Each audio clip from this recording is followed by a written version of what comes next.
शादी में आई चुड़ैल। अन्नपुर नाम के एक गांव में शादी चल रही होती है। वाह, मजा आ गया फूफा जी।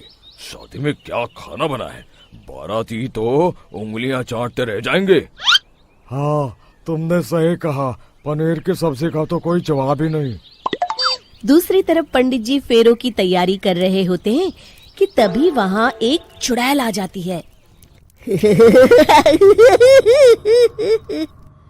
अरे मर गया रे, ये चुड़ैल यहाँ क्या कर रही है? अरे दिवाकर जी, ये आपकी कौन सी रिश्तेदार है? अरे मुझे क्या पता, क्यों भाग्यवान, कहीं ये तुम्हारे मायके से तो नहीं आई है?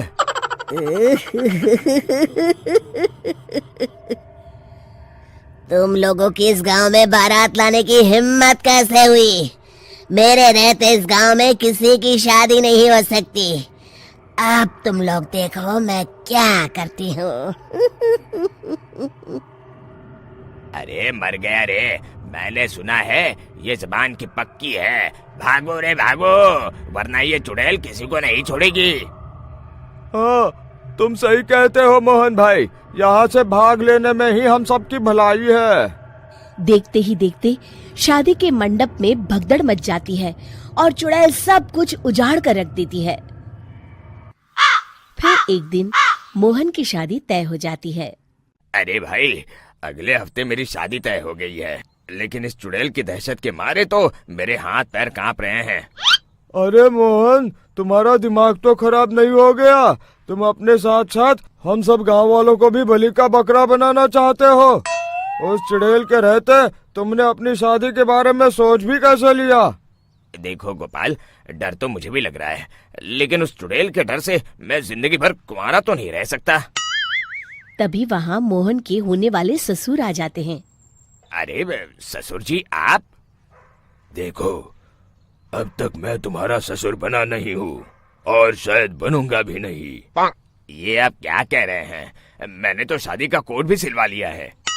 मैं अपनी बेटी की शादी किसी अच्छे गांव में कराना चाहता हूँ। तुम्हारा गांव तो भूतिया गांव है।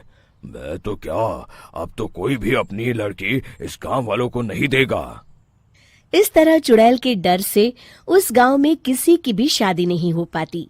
फिर एक दिन गांव के जमींदार अपनी बेटी की शादी करने का विचार करते हैं, लेकिन चुड़ैल के डर से उनकी भी हिम्मत जवाब दे देती है। अगर मेरी बेटी की शादी तय समय से नहीं हुई तो मेरी नाक कट जाएगी। मुझे कुछ करना ही होगा। एक सलाहकार के कहने पर जमींदार काशी से एक बहुत ही नामी तांत्रिक को अपने घर बुलवाते हैं, जो भूत चुड़ैल को पकड़ने में माहिर माना जाता था। जमींदार साहब, आप चिंता मत करिए। इस गांव की सीमा में प्रवेश करते ही मुझे उस चुड़ैल के बारे में सब पता चल गया था। आप उसे जल्दी से जल्दी कैद कर लीजिए ताकि मैं अपनी बेटी की शादी कर सकूं। जब वो चुड़ैल एक इंसान थी, तब ठीक उसकी शादी करने वाले दिन ही उसकी और उसके होने वाले पति की एक दुर्घटना में मौत हो गई थी। उसका होने वाला पति आज भी भूत बनकर जंगल में भटकता है। इसलिए जब तक चुड़ैल की शादी नहीं हो जाएगी, वो किसी और की भी शादी नहीं होने देगी। ये आप क्या कह रहे हैं? अगर वो भूत भी हमारे गांव में आ गया, तब हमारा क्या होगा? ये आदमी बीच में बहुत बोलता है, इसे बाहर निकालो। उसके बाद तांत्रिक बताते हैं कि अगर उस भूत के साथ चुड़ैल की शादी करा दी जाए तो वो चुड़ैल हमेशा हमेशा के लिए उस गांव को छोड़कर चली जाएगी। जमींदार साहब, आप अपनी बेटी की शादी की तैयारी शुरू कर दीजिए। मैं कुछ गांव वालों को अपने साथ लेकर उस भूत को ढूंढने जंगल की ओर जाता हूँ। इस तरह जमींदार निश्चित होकर अपनी बेटी की शादी करवाने लगते हैं, लेकिन तभी वहाँ चुड़ैल आ जाती है। मैंने तुम गांव वालों को समझाया था ना कि इस गांव में कभी कोई शादी नहीं करेगा। लगता है तुम लोग मुझे हल्के में ले रहे हो। चुड़ैल जमींदार की बेटी को उठा लेती है।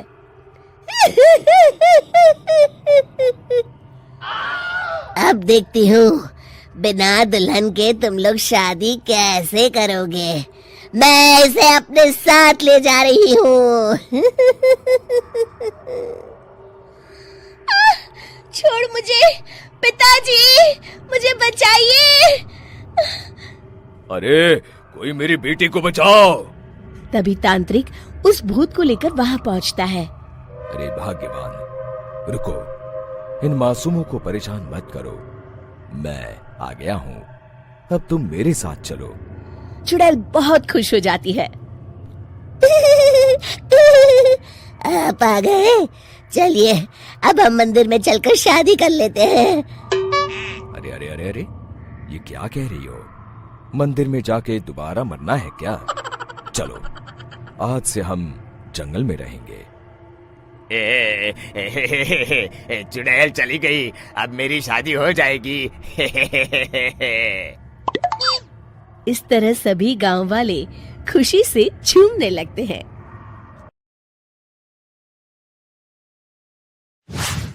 अरे माँ जी, जल्दी चलिए, देखिए आपके घर के बाहर एम्बुलेंस आई है। गायत्री भागती हुई दरवाजे पर आती है। तभी उसकी बहू चांदनी को एम्बुलेंस से बाहर लाया जाता है। हे भगवान, ये मेरी बहू को क्या हो गया? एक्सीडेंट हो गया माँ जी। अरे लेकिन ये कैसा एक्सीडेंट है? चोट तो कहीं नजर नहीं आ रही।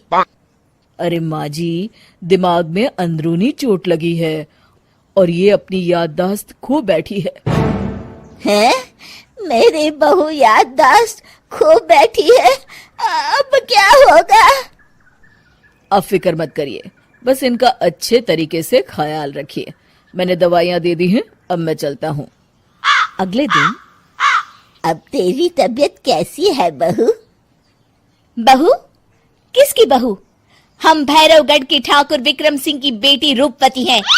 हम एक राजकुमारी हैं और तुम हमारी दासी हो बुढ़िया। अरे बेटा विशाल, बहू कैसी बहकी बातें कर रही है। अरे कुछ मत पूछो माँ, रात को मुझसे अपने पैर दबा रही थी। सर पर चोट लगने की वजह से इसका दिमाग पूरी तरह खराब हो गया है और ये अपने आप को राजकुमारी समझ रही है। तभी वहां चांदनी आ जाती है। तुम दोनों यहाँ क्या खुसुर फुसुर कर रहे हो? कहीं तुम दोनों मिलकर हमारे खिलाफ कोई षड्यंत्र तो नहीं रच रहे हो? हम तुम्हारा सर तलवार से उड़वा देंगे, समझे? अरे नहीं नहीं राजकुमारी जी, हम तो आपके सेवक हैं। भला हमारी इतनी हिम्मत? कहिए, आपने यहाँ हॉल में आने का कष्ट कैसे किया? हमें बहुत भूख लगी है। ए दासी, जल्दी से हमारे लिए भोजन का प्रबंध करो। आज हम शाही कबाब खाएंगे। विशाल अपनी माँ को चांदनी की बात मानने के लिए इशारा करता है। ठीक है राजकुमारी जी, मैं अभी आपके लिए भोजन लेकर आती हूँ। इस तरह विशाल और उसकी माँ ना चाहते हुए भी चांदनी की जी हजूरी में लगे रहते हैं। लाओ माँ, जल्दी से मेरा टिफिन दो, मुझे देर हो रही है। अरे ठहर जा, जरा दम तो लेने दे मुझे। सारे घर का काम मुझे अकेली को करना पड़ता है। तेरी बीवी तो राजकुमारी बनी बैठी है, सारा दिन हुक्म चलाती रहती है।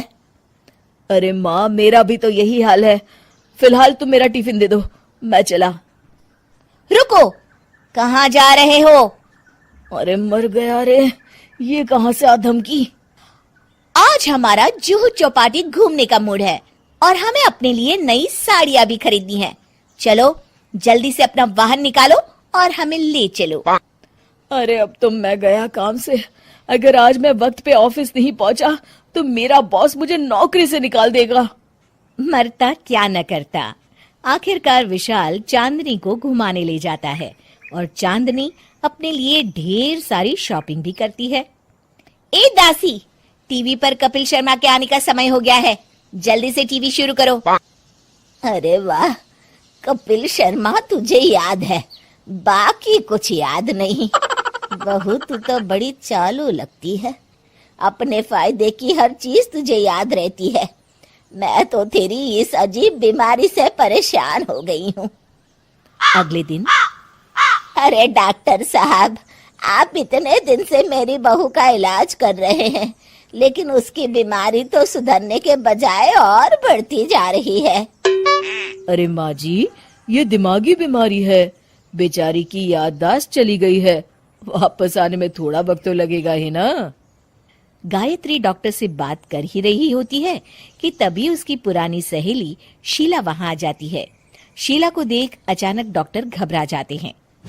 अच्छा माँ जी, मुझे एक मरीज को अर्जेंट देखने जाना है, मैं चलता हूँ।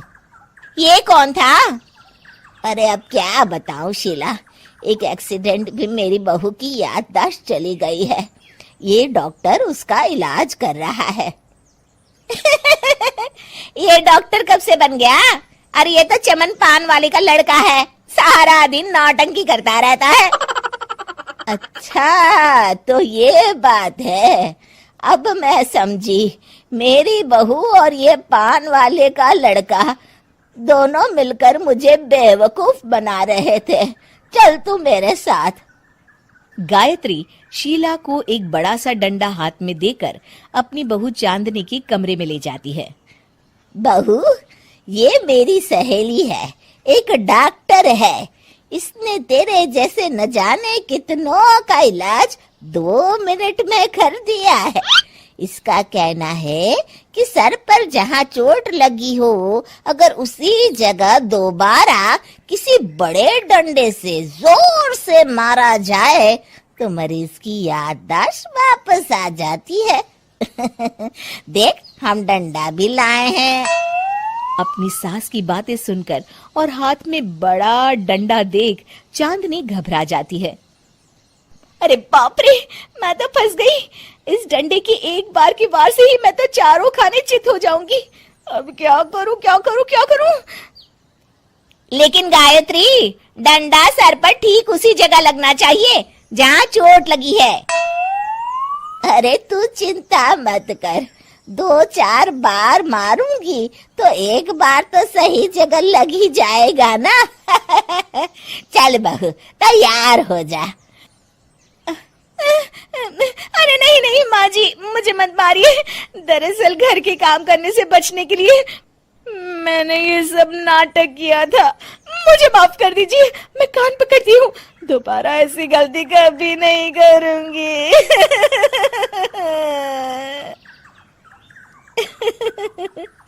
क्यों दोस्तों, कहानी कैसी लगी हमें जरूर बताइएगा।